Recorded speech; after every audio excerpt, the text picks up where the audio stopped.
Awesome. Pleasure to welcome to the podcast Aidan Seibel, going to be a Terp next year, heading into, I guess, your senior year of high school now. Aidan, welcome to the show. Thanks for having me. Yeah, awesome. Let me hear the story of the first time you jumped into goal. It's not that long ago, so I guess you remember it.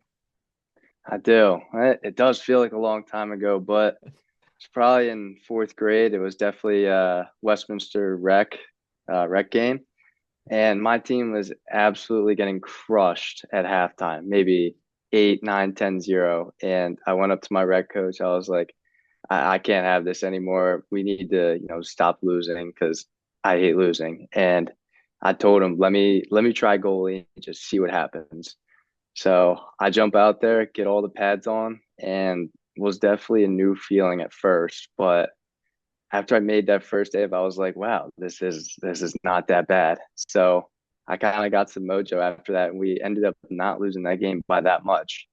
And we were able to get some momentum going from the saves, going down to the offensive end and starting to produce points. And we only lost maybe like 13 to 8, 9, maybe. Love it. Love it. That's amazing. What do you think it was that gave you this confidence of like, hey, I could do it. I could do a lot better in I don't goal. know. I feel like for me, it was always looking up to some of the older guys, like the college guys and high school guys at that time, really watching what they did and then going and practicing that in the backyard. Mm. Like, I know for me that Kyle Burnlore was a big guy for me when I was growing up. Um, for one, because he went to Maryland. Maryland was my dream school. And just the way he moved, the way he played, the way he moved his feet, the way he was so controlled and relaxed when playing, I was like, that's the guy I want to be like when I grow up. So I set my goals to be like him. And I started working consistently, getting shots every day, watching a lot of film. And like those were the things that made me want to continue to drive to become better. Yeah.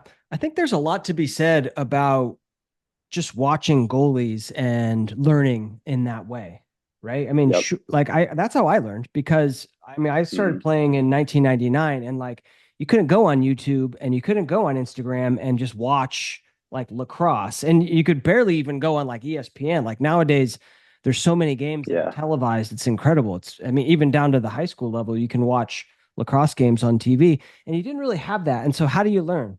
Well, I just watched the guy that was 2 years older from me and sort of replicated what he did. So I think there's a lot to say about that. And that's why I love posting those save edits, right? Like, because you Hmm. just then get to watch goalies, you know, in their form and do what they do. And it sounds like that's how you learned. Those helped me so much. Still watch them. Still watch every You single do? one All of right. them. We got to get Yep. an Aiden Siebel save edit out there. You know One what I day, was let's hope. you know what I was watching right before this that got me kind of hyped is your highlight video. Talk to me about that. Well, those are definitely interesting. The this one the last spring was definitely something special because that was a historic season for me. Um, it was my first year starting the full year. First season being recognized all MIAA, being recognized all American, and then doing something rarely any goalie's ever done in winning an MIAA Player of the Year. So making that highlight reel with one of the editors we have here at McDonough was just a really surreal thing to see all of it go into like production. And then the final product was something special. And it's always fun to go back and look at that a memorable season to me. Yeah, that's amazing. Well, congrats on an awesome season. Before you get there, then obviously you've got a lot of coaching, a lot of training. How did you go about how to learning how to make saves? Again, earlier, it's watching a lot of film. It's taking pieces from the goalies you like, whether it's college, pro, and seeing what they do and just going out in the backyard and trying different things. I know for me now, it's Liam Entenmann. That's my number one guy. That's who I want to be when I get to college. And when I was growing up, as I said earlier, it was Kyle. But Yeah. along with, watching film, it's just getting shots. It's trying new things. It's getting out of your comfort zone, whether that's trying a new, wall ball routine or trying out some new footwork to improve your footwork in general or some new hand-eye drills. Everything about getting out of your comfort zone is going to make you a better goalie in the long run, in my opinion. Yeah, agree. Right? Because it's so easy to go out there and just train and do like, what you're comfortable with. Yep. Right? Whether that's taking shots at a certain speed or a certain distance or a certain style, whether that's the wall ball routine you mentioned, right? And pushing yourself outside of that comfort zone is really where the growth happens, both Yep. in lacrosse and in life. But we're talking about lacrosse right now, right? Yep. So that's cool. That's cool. So Liam Entenmann is a baller, and he's really wide in the Yep. base in his setup. Talk to me about, is that how you play or no? Yes, that's definitely how I play. I've always tried to model my game somewhat after his in the last few years, but I also kind of remind myself like I need to stay true to who I am. But like I can take pieces from other people's games, but I have to be my own goalie. Yeah. Um, I didn't start out playing that wide of a base though. When I was younger, I was much smaller. I'm not like the 6'3" player I am today, so I didn't have that ability to go super wide. Mhm. So yeah, starting off super, narrow and then going to super wide, it's allowed me to get more explosive in the way I step, and that all comes with the leg power you get and working out your legs in the weight room. So, yeah, that's what I'd say about that. Yeah. So if there's like a young goalie listening to this and they want to try the wide base, what you got? Do you have any tips for them? I would definitely say that one, it would be if they're a really young goalie who's just starting to get into it, start doing some, you know, exercises that don't require any weight 'cause you don't want to start working out too early, stunt the growth. But I think it's um I think it's a thing of just getting out of your comfort zone and just trying it. And if it doesn't work for you, then it's not going to work. But I don't know. Getting really wide is something that not many goalies like. I feel like a lot of goalies want to, feel themselves. I feel like in a wide base, you don't feel yourself as much. And I feel like some goalies just wouldn't like that. But just for a young goalie trying to maybe, try it, I'd say try it out in practice. And if it doesn't work, it doesn't work. You can always go back to, what you're doing. Yeah. Yeah. Like speaking of like getting out of the comfort zone though, like what would be your take on a goalie? Because when you switch to the wide base stance, it's going to be a little bit uncomfortable if you're not Yep. using it. So what's the balance, in your opinion, between like sticking with something that's uncomfortable and then growing and kind of being like, all right, this actually is for me. I was just uncomfortable at first, versus recognizing that no, this is not the style that I need to play. What's your take on that? If I was coaching that goalie one on one, I'd say meet me in the middle at first. Mm, If you're a narrow goalie, then I'd say move your feet apart, maybe just a little bit at first, and try it out that session. yeah. And if you kind of like it, next time we work, all right, well, let's go a little bit farther. Let's see if we can take that next step. And if you like it, then we can start doing some more like scenarios where you're gonna have to adapt to really have to use that wide base in some scenarios. But I feel like it would be a progressional thing where you start off, you kind of meet me in the middle, then you progress as you continue to work on it. Right. Right. Makes sense. Yeah. Right. Like start a little wider and then like if that's probably gonna be a little bit uncomfortable, but then from there we can keep it going. Yeah, Um 100%.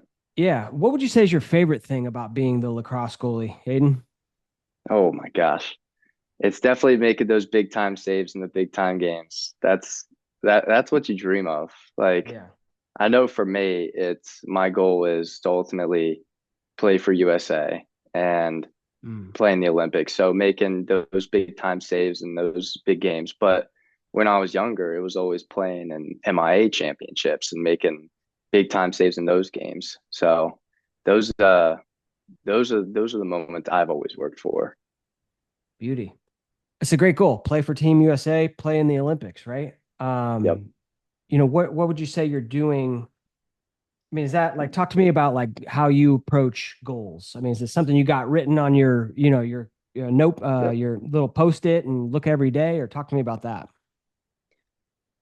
I always have some written down. Like this is when you get up every day, this is what you're working towards. Whether it's a morning practice you don't want to go to, it's Mm-hmm. 5:30 in the morning, or whether it's after school workout, you just want to go home and you just want to go to bed, that's what you're working towards. So Mm-hmm.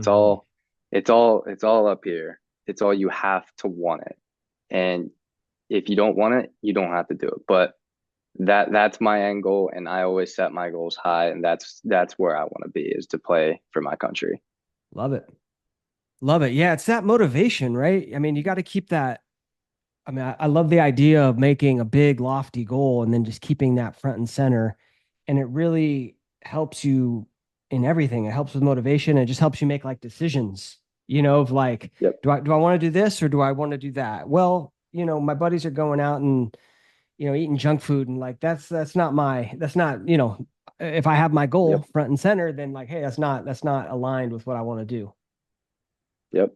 And it goes on from there. It gets even worse, but we'll keep it at the junk Yeah, food. I'd say. Yeah. So awesome. And then you mentioned this last junior year, was your first year starting. Talk to me about being a backup. How do you be a great teammate? How do you continue to get better when you're not getting the playing time? I'd love to hear that. Yeah. So I'll start off by just kind of talking about my sophomore year a little bit because that's something that's really special to me as well. I didn't get to start right away, and that was very tough for me because that was the first time in my life that I had to go through being a backup, and that that really taught me some lessons. Our senior goalie at that time, Teddy Scarborough, he was a vital person for me that year because not only did he make me become a better leader, but he also made me become a better goalie because I had to work so hard to become a starter that season. Whether it was staying after practice, getting extra shots, going early to practice and getting extra shots. It was the vast amount of work that took to be able to come to start that season. But I really liked what I did to become a leader because having to sit back and learn and just, kind of navigate my way through having to deal with what it was like being a backup made me so mentally strong, and it prepared me so much for when I did become a starter. And I had a lot of talks with the captains that season of what I needed to do just to like to stay ready and stay humble because you never know when that time's going to come. And that comes for any goalie, whether it's high school or college. You're just going to get thrown in the game. And that is exactly what happened. My game against Loyola, um, our starter had given up 10 goals at halftime. The score was 10-2, 10-1, something like that. I got thrown in the game cold at halftime. And I knew that if I was going to go in here, I was not going to give the job back. And Mhm. I always learned that from Tom Brady. I've always looked, always looked up to Tom Brady in the way like his mental outlook's always been. And he always said, Drew Bledsoe, he's like, if I go in, I'm not giving this up. So that's the exact mental approach I had. So that game goes on, and we ended up losing 14-13 at like the final buzzer.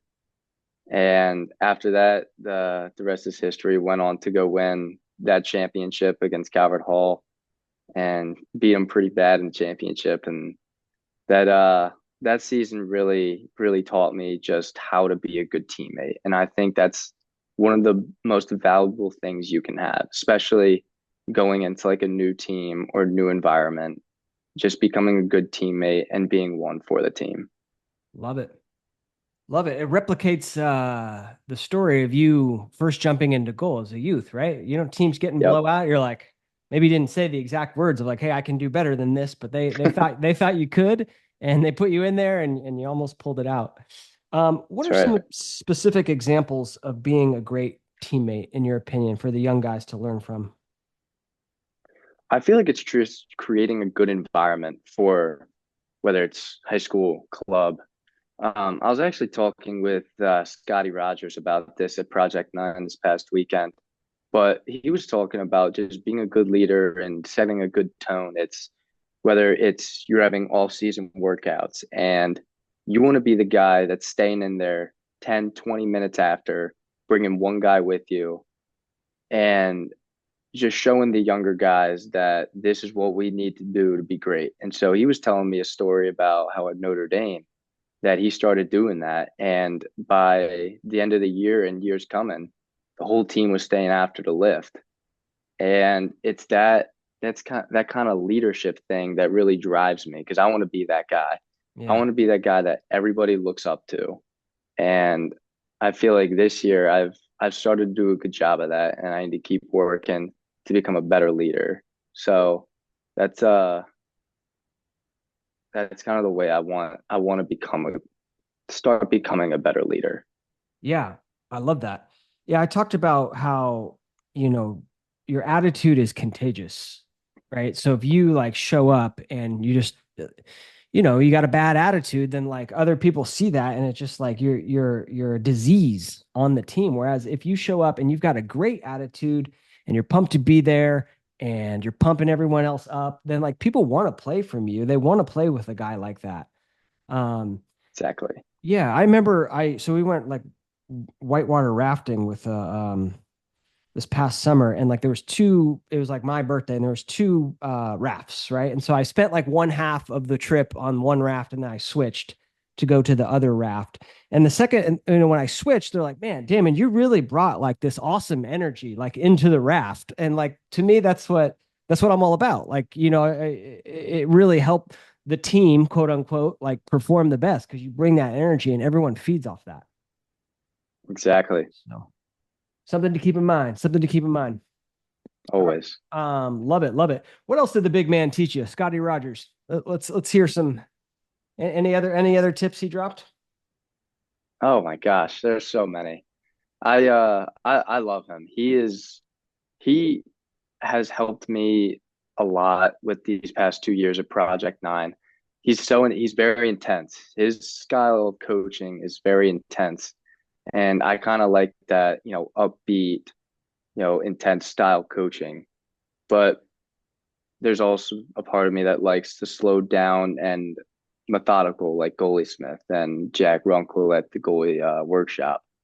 But Scotty, he always has been like a hype man to me. He is like, you're going to be the best one here. You are going to dominate on this field, and it's that motivation from him at that camp that really made me the best one there. But he he's a guy that, as I said, I always looked up to.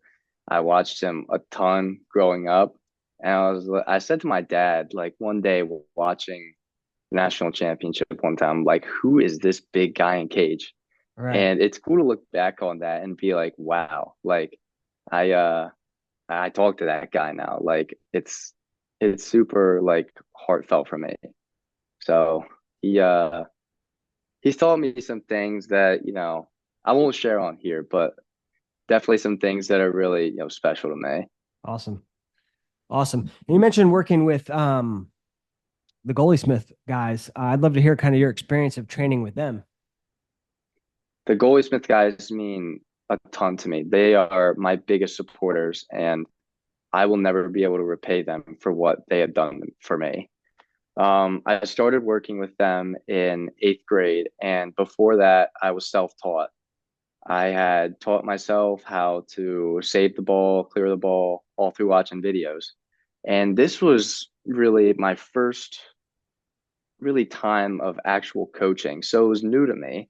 Mhm. And they took me on with open arms. And from there, they have groomed me into the goalie I am today. Andrew has helped me so much. He helped me so much with my recruiting, with talking to Coach Tillman all the time.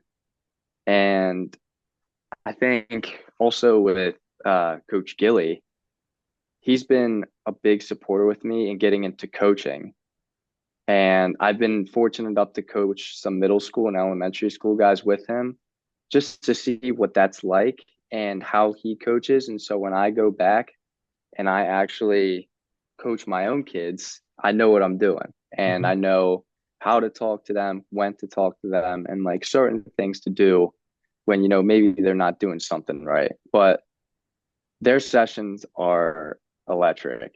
They're some of the most high intense and fun things that a goalie will ever do, whether if it's the hand eye at the beginning, the warm up, or bad Andy at the end. It's always going. It's fast paced. It's fun. They make it so fun to where like you want to come back. Yeah. Like it doesn't matter where it is, how much it is. That is the spot a goalie wants to be. But I'll say it again. Like I'll never be able to repay them for how much they've done for me, and they've always meant a lot to me. So Love those guys. Yeah. I'm excited. Yeah, Yeah, they have participated in a bunch of the goalie summits that I've put on too. And like even in their Instagram, like I feel like they really do a great job of capturing the excitement that is involved there. I mean, I've obviously never trained with them, but like I've talked to many goalies who have, and I can like in those videos, I feel it. Like I want to be there. I want to go train. yeah. And I'm 40 years old. So I think I can still do it. You never know. You never wait. Hey, I got 4 years of eligibility, Aiden. So There let's you go. go. Let's go.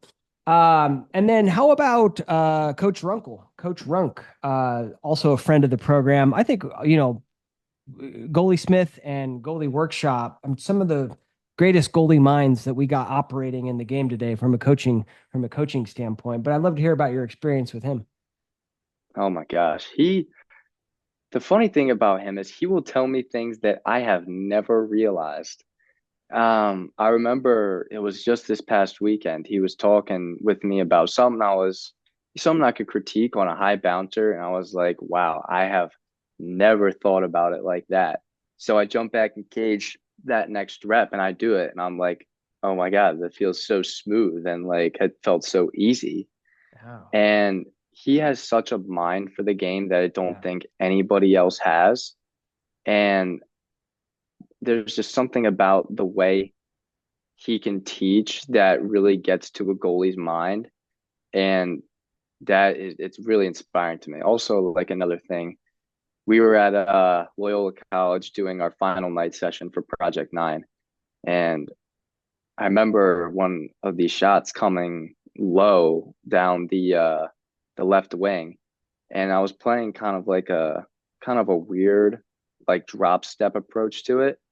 And he pulls me aside after and he was like, just think of this as like the ball being top center and just playing it regularly like you do.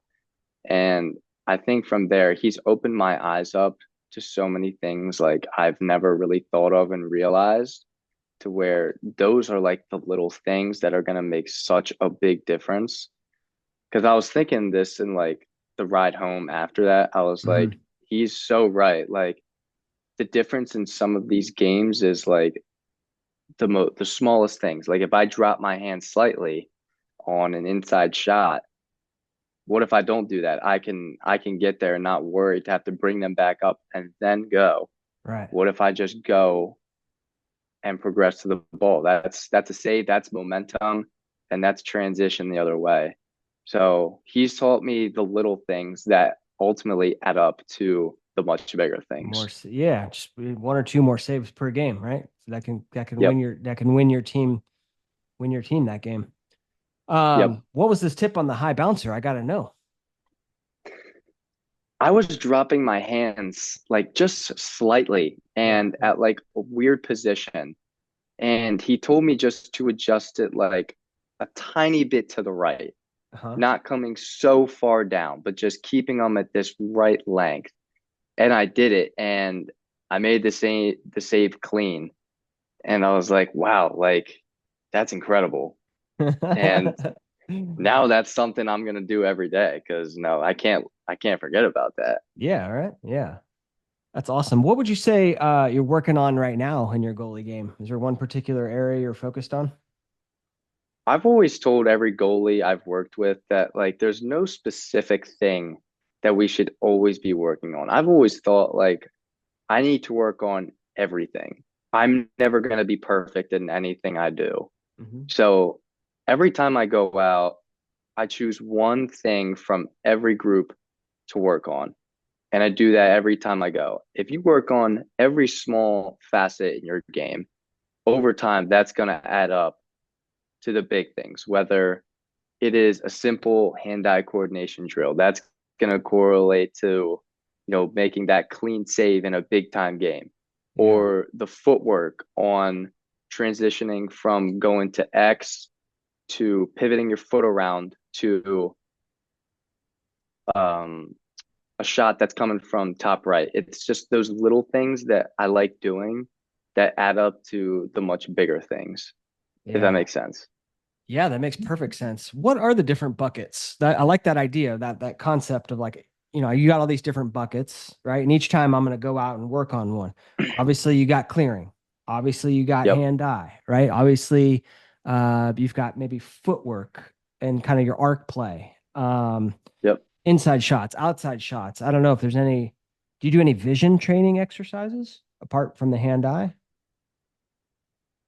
Juggling. I juggling? Yeah, yeah. I've honestly just recently started to juggle, and I don't know. I don't know why I couldn't do it before. I've really never invested my time to really learn how to juggle, but Yeah. honestly, I can't stop doing it now. It's just so Love fun it. to do. Love it. Yeah.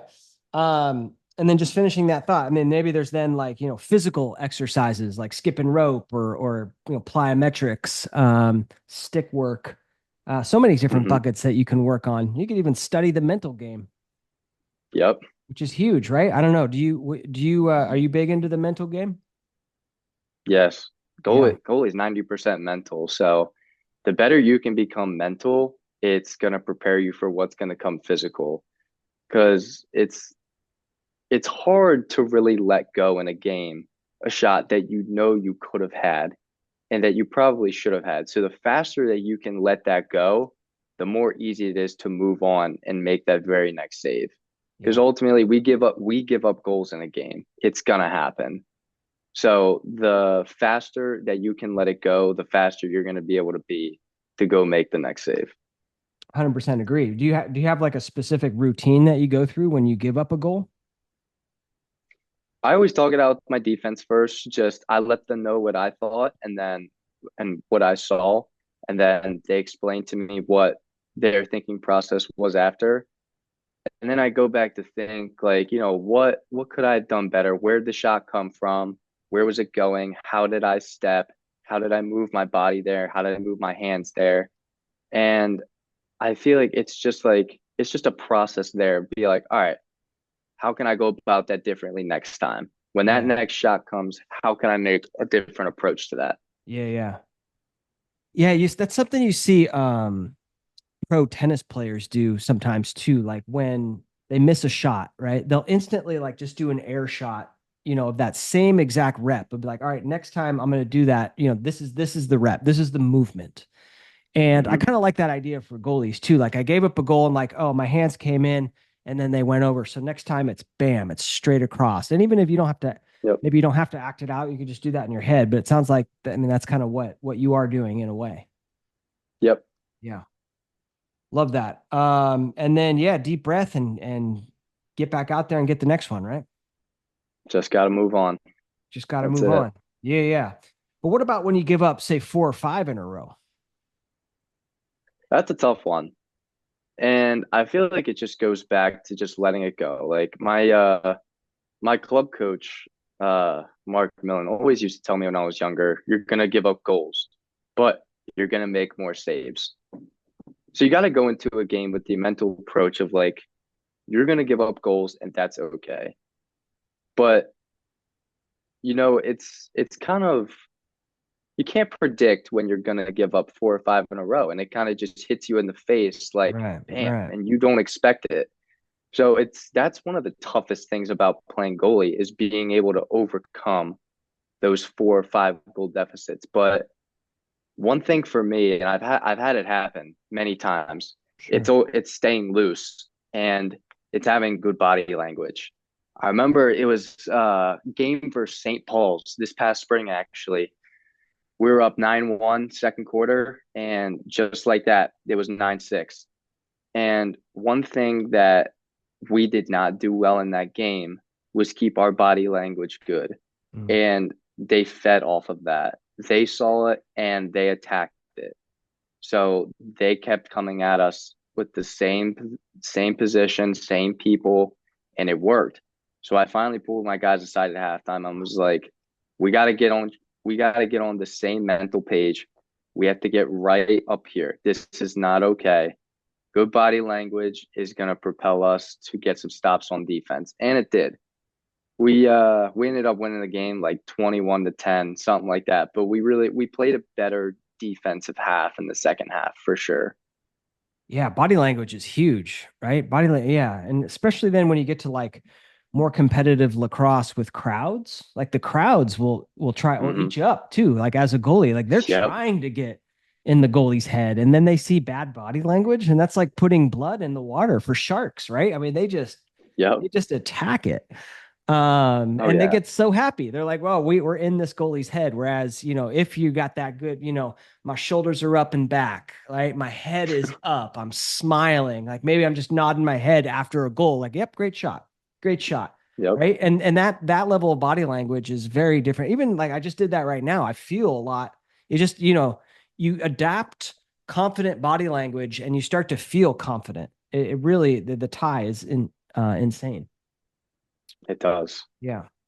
All right, cool. So that's mental game is huge. I love that. Any other mental game lessons come to mind, or is that pretty much move on? That goldfish mentality, is that kind of the main one for you?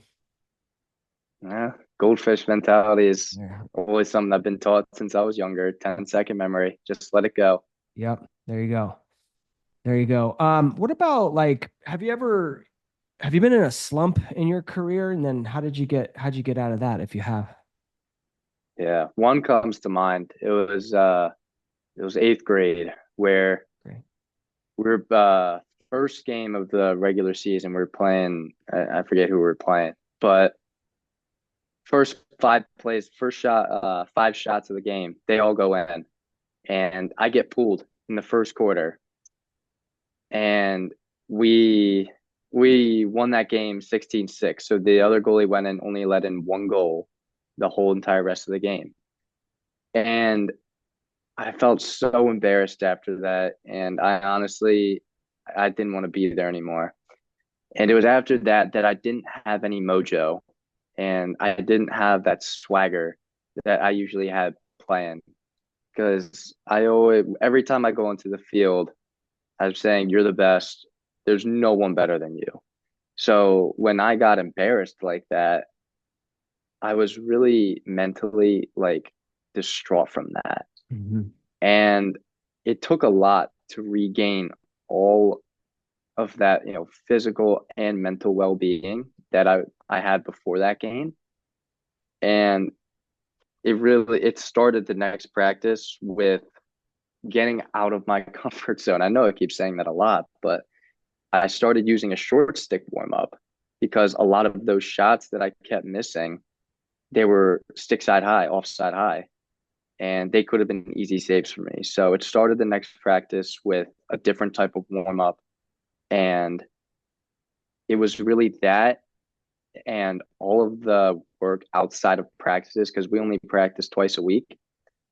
So it was getting shots on the weekends, getting shots after practice, getting there so early. I remember my sixth grade year to my eighth grade year, I got to practice an hour or hour and 15 early just so I could go, get a little workout in before practice. Mhm. Sometimes I would just stay in the car and, just loosen up. But most times I would go out and I would work before practice. And it's one thing you have to forget about you're in a slump. It's the mental thing. It's move on to the next game. So next game comes around, I'm not the starter anymore. I get benched. I am benched the whole season. The whole spring season I'm playing the second half. And that was tough. But it took a lot for me to regain the trust of my coach again, for him to be willing to start me in the summer. And it was all of the hard work that I had to do outside of practice, in Mhm. practice, doing the little things right to make sure, all right, we're going to be back on track. So when summer hits, we're going to be back starting and hit the ground running again. Yeah, love it. Yeah, a theme that emerges talking with, the elite goalies is that practice is not enough. Like you've got to put in extra work before, maybe after, you got to put in that extra work. And that also goes back to Yep. I think being a good teammate. Like, you show your teammates show up and there's Aidan, right? Taking shots already and they got there a half hour early, right? And they're like, wait a minute, like he's already out here taking shots. Kind of like, Hmm. motivating and in a way pushing them to sort of do the same. So Yep. that's cool. I love that. I was gonna ask about that swagger. Very good word. Like when I watch your highlight tape, I'm like, wow, plays with a lot of swagger. Is it the work that you've put in, or is there something else, some other mindset that helps you achieve that level of playing with that level of swagger, do you think? Oh, I definitely think it's most of the work that I put in. You do the hard work in the off season and in practice so you can have fun in the games. Games shouldn't be hard. They should be fun. You should be making saves like and chirping people and just having all sorts of fun in the games. And I feel like having that swagger comes from the hard work you do outside of actually playing in a game, like practice, before practice, after practice. It's just having fun. You're not really playing the game of lacrosse if you're not having fun. That's the reason we all play it. Yeah, 100%. And when you're having fun, you're like loose, right? And loose muscles are very fast. When you're not having Yes. fun, you're tense, and tense muscles are not fast, and you're not going to make as many saves. You're not going to have as much fun. Yep. Just this endless cycle going on. So yeah, I love it. Yep. I was going to ask in that pregame, right before you kind of squirt some water into the air. Is that just a fun thing you do, or is there something going on with that? There is significance to that. All right. Recently, I have had a lot of people ask me about that, but it signifies the number one, and it's the significance, gosh, that I'm the best. There's no one that's going to be better than me on this field. So I squirt up the number one to make sure I see that before the game, and that gets me mentally prepared for what's about to come. Ooh, man, that's good. That's good. I love that. Squirting up the water in the shape of the number one. Yeah, yeah. Yep. Cool. And then throw that water bottle in the goal and let's go. Let's go. Yep. What else We're do you do ready. pregame to get ready? Talk to me about that. I feel like music's always a big thing for me.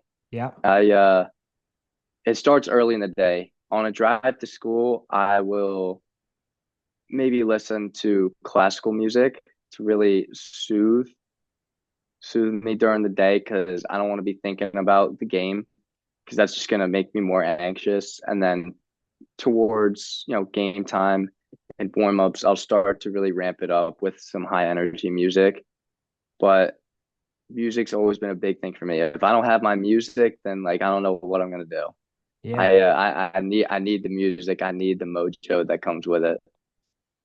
Love that. And it's a great point too about not getting too hyped, right? Because when you put on that song that you like, and whether that's like a, hip hop or rock with a lot of energy, like, you might peak way too soon. And if that's on the bus, then like that doesn't help you. But I was the same way. I Yep. would I would go out on the field and late 90s, early 2000s punk rock was my jam. But whatever music you like, yeah, throw that on and it just helped me get super focused and feeling good. And I loved it. I loved it. What was your favorite song to listen to pregame? So yeah, I had a lot of Offspring, Blink 182, Sum 41, like that sort of Hmm. genre of music. But I Yeah. don't I can't remember like my favorite song at the time, but those are like some of the bands I was into. What about Awesome. you? You a hip hop guy or you like the rock? I feel like I'm a little bit of like rap and, EDM. Oh, My EDM, favorite, yeah. I feel like my favorite hype up song before a game is a song called Borderline. It's the Vanek remix. There's something about that song that just like reminds me of playing for McDonough. Because since my freshman year, that's always been one song that we've always used pregame. Yeah. So that it always reminds me of like the semifinal and championship games that I've played in. So it always gets me in that good mindset.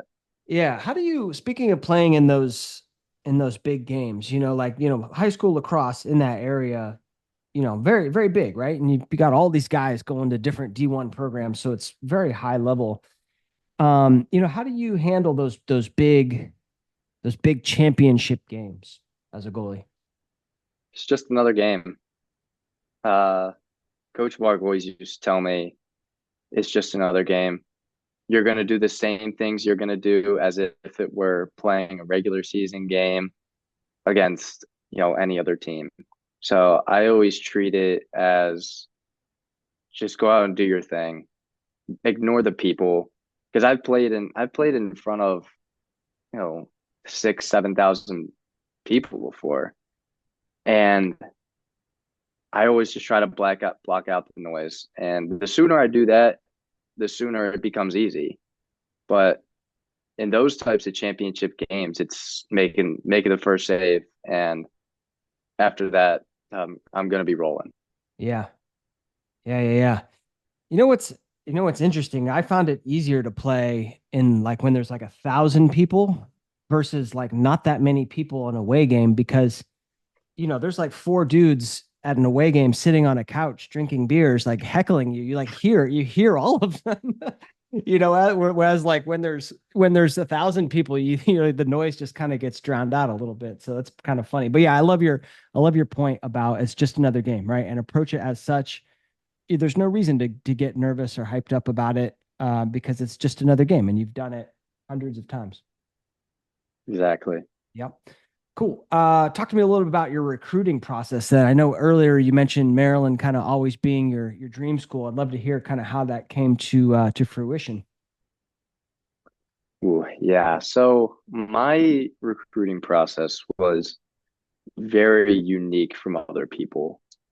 It only lasted a day and a half, and I would not have it any other way if I were to do it over again.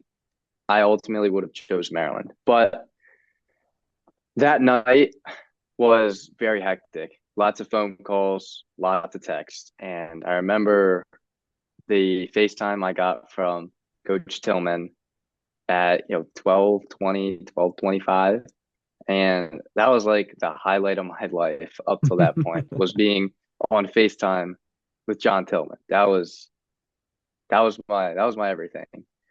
But after that, I had a call with Hopkins and maybe a few others. I can't remember, but nonetheless, bunch of text.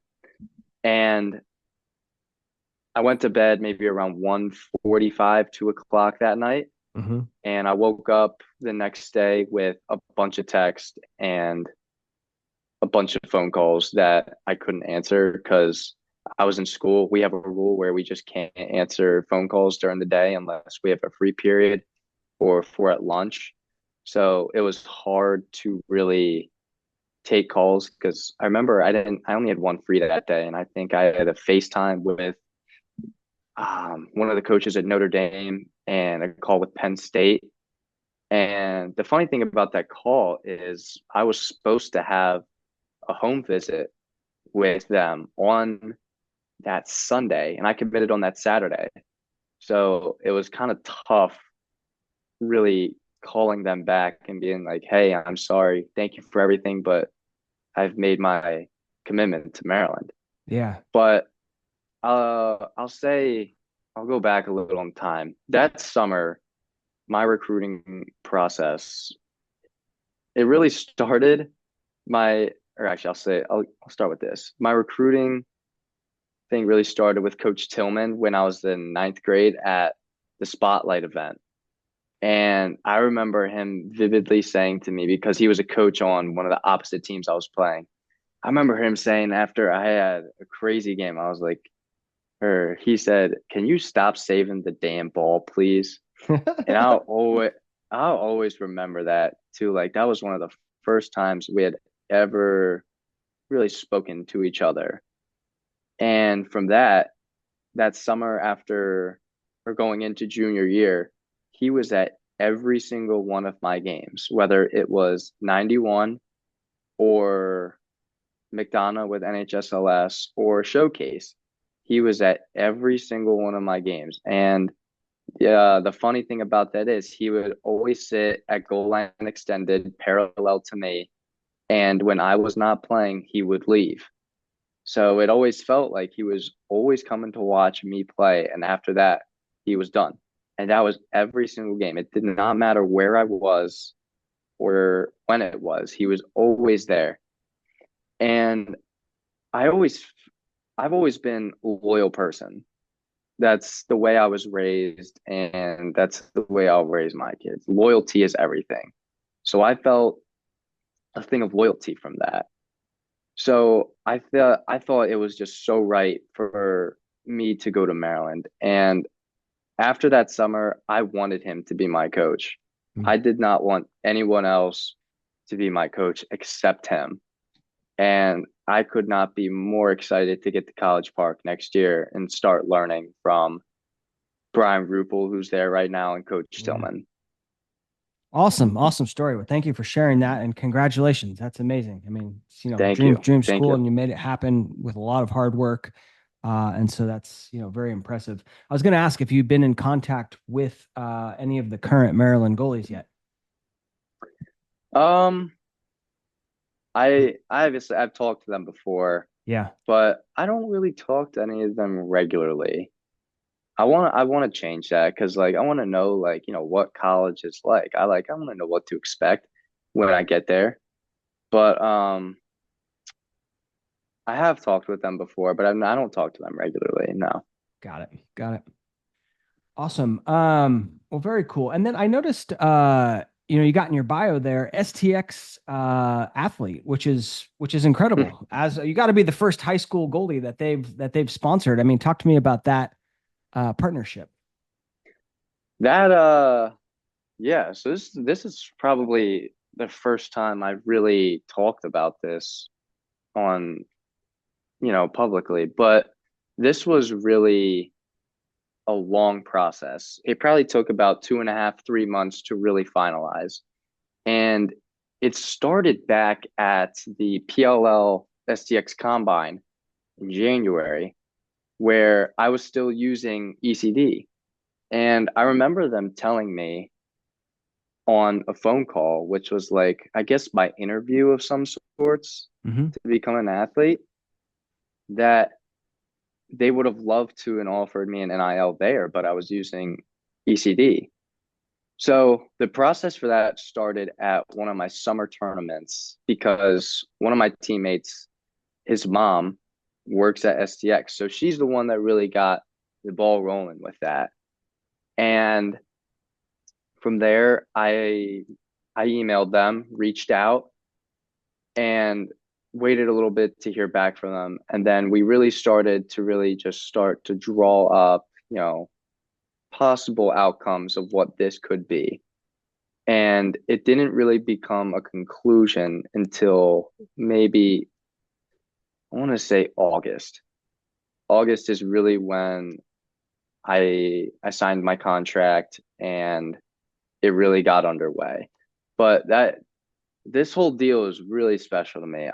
I grew up using STX. That was my first really head used because I remember my brother Nathan, he's the one that really got me into playing lacrosse. And his first two sticks were like these titanium STX shafts and heads um, that I started using. So for me to become an STX athlete was really special to me. And um, I do thank the ECD guys a lot for, you know, all the time they gave me and all the equipment they gave me. But STX it's a much better fit for me. Yeah. and I feel like I'm more comfortable with them, and their products are amazing. And I wouldn't really want to use anything else. And I suggest for all the young athletes and all the young goalies that are out there that they should use STX because there's really no better company in the lacrosse market right now. Love it.